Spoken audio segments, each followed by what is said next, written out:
जय झूलेलाल। भाऊ हिन धूड़ीअ ते पंहिंजी घरवारी हुजे चाहे पाड़े वारी हुजे, ॿी काई ॻाल्हि त छॾियो, हथ बि न मिलाइजो कंहिंसां, सम्झो।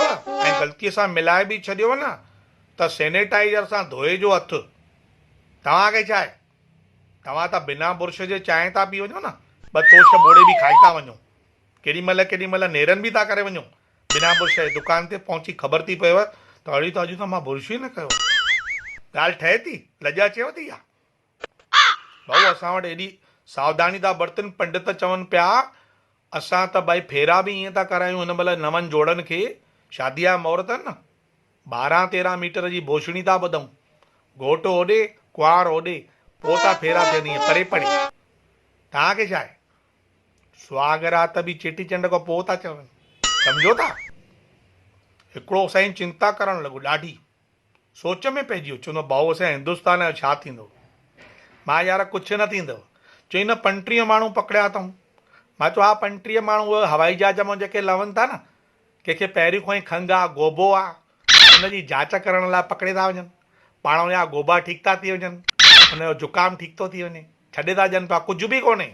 मां चयोमांसि यार सम्झ ॻाल्हि खे, असां अहिड़ा 50-100 वायरस रोज़ कोरोना जा खाई करे कढी छॾींदा आहियूं।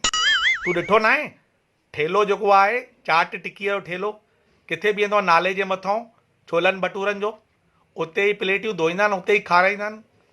केॾा कोरोना वायरस हूंदा आहिनि, पोइ कुझु थिए थो? रोज़ माण्हू खाइनि था।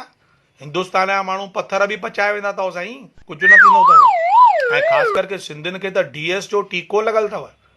DS जीअं पोलियो जो टीको थींदो आहे न, असां सिंधियुनि खे DS जो टीको अथव।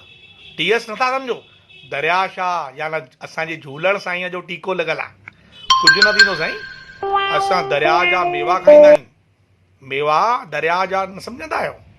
अरे बिहनि जी भाॼी, बिहनि जा पकोड़ा, और बिहनि में आयरन हूंदो आहे न, विटामिन C हूंदी अथव बिहनि में, कुझु न थींदो आहे।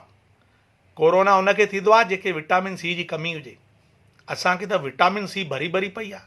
ॾिसंदा न आहियो केॾा वार आहिनि, जीअं बिहनि जे अंदरि वार केॾा हूंदा आहिनि, असांजे नक जे अंदरि बि केॾा वार हूंदा आहिनि। सम्झो था ॻाल्हि खे, तव्हां ताक़त जी निशानी अथव। ऐं ॿी ॻाल्हि ॿुधो, कर्मनि जो फल आहे न, उहो त भोगणो पवंदो न। ॿारनि जा जेके नंढनि ॿारनि जा कच्छा आहिनि, उहो बि तव्हां मेड इन चाइना जा था वठो।